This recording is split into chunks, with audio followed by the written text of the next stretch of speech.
So on the image, you're going to see the date and time. Underneath that, it says L7, and that's telling you that you're using a linear 7 megahertz transducer.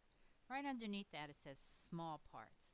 Now that's the tissue-specific preset that was picked. So that means they're probably doing maybe a thyroid or some part of the anatomy that they're looking that they don't need a lot of depth to. So all the machines have those different tissue-specific presets. And that's the first thing you're going to do after you pick the patient's name and your transducer is what type of exam that you are doing, an OB, an abdomen, a vascular study. And this sets your machine to what's considered the average patient. Makes less work for you, but the thing to remember is that this is just a starting point because very few of our patients will fit into that average category.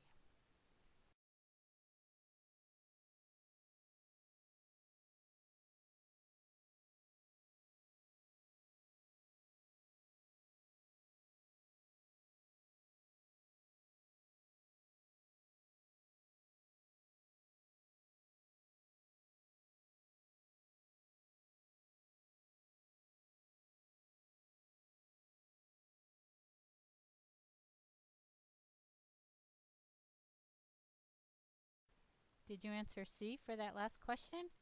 I hope so. The sound wave, the gain, will just adjust the level of the echoes that are already produced by the transducer.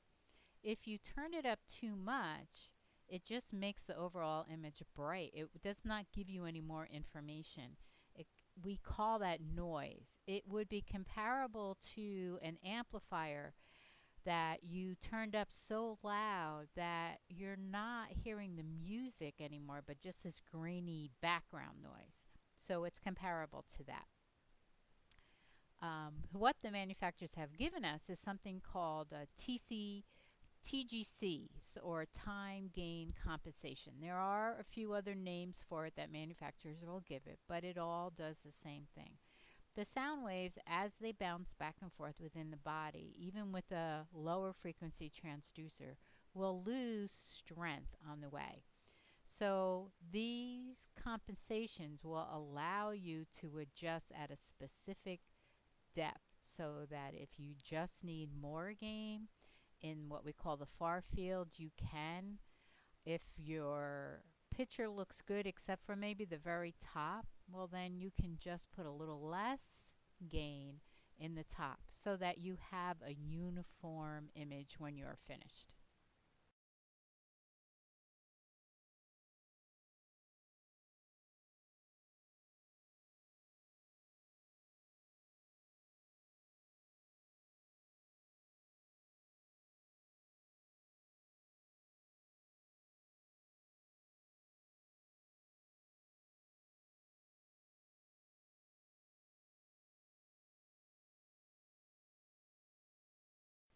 As you're scanning, the depth will be adjusted depending on the area of interest. Now, I know this is sometimes an area that students have a trouble getting the difference between increased depth and decreased depth.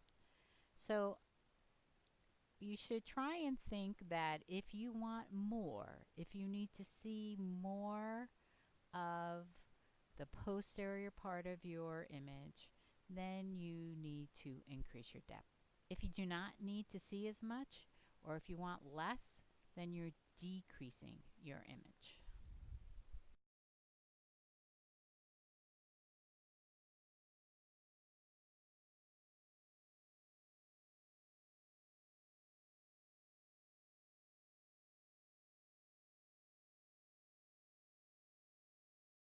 These images demonstrate the advantage of zoom. The image on the left is a transverse view of a fetal thorax. The gray area on the top is the placenta, and that round area is a view of the thorax. It is showing the heart and lung, and it demonstrates that it's in the right place, there is no fluid, that it's the right size. But if you want to look at the heart itself and say, yes, this is a four-chamber view, you can't really tell that from the image. So if you just zoom up in that area and have just the circumference of the thorax itself, you can now see the septation between the ventricles. There's a little bit of an echogenic foci within that one ventricle, which you can't appreciate in the other picture. So they're really both significant to the exam itself. When you're doing things like the CBD that we're going to be learning in anatomy class, that is about 2 to 3 millimeters. If you don't zoom that up, it's very difficult to be able to measure it accurately.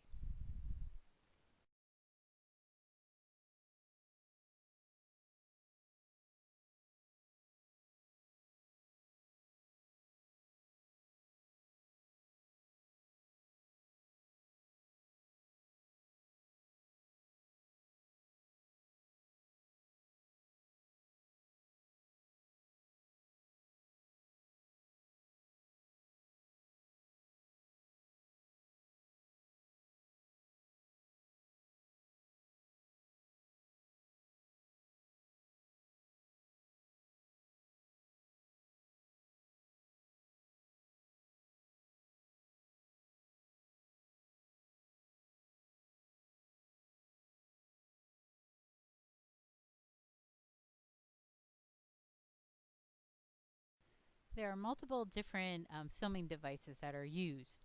The one that is pictured here is a small um, camera that does little pictures. They're usually attached to the machines themselves, and they're used if you want to give a patient a picture of the baby's face, or if you're going portable, you need to take a picture. You want to get numbers off of your machine to put on a tech report. There's a lot of different reasons for that. Your PAC system goes down, you at least have a backup. The other thing on the next picture is just showing you one that there are ones that are in color. The tapes are showing you that usually in echo, you will use the videotapes, and that's because the cardiologists are the ones that normally read them, and they like to see the muscle wall motion of the heart. The next couple slides are showing you film that you would have to develop in a processor. That is not really used much in hospitals anymore. It's kind of antiquated system, but there might be some remote places where or doctor's offices that might still use that. The system that is used widely now is called the PAC system, PACS, which is Picture Archiving and Communication System. So it's a digital system. The images go to a computer, and from there they can be sent to multiple workstations. So the radiologist can look at it in his office, he can look at it at home. A doctor up on the floor can pull up his patient's images, and it makes for a much smoother and more efficient system.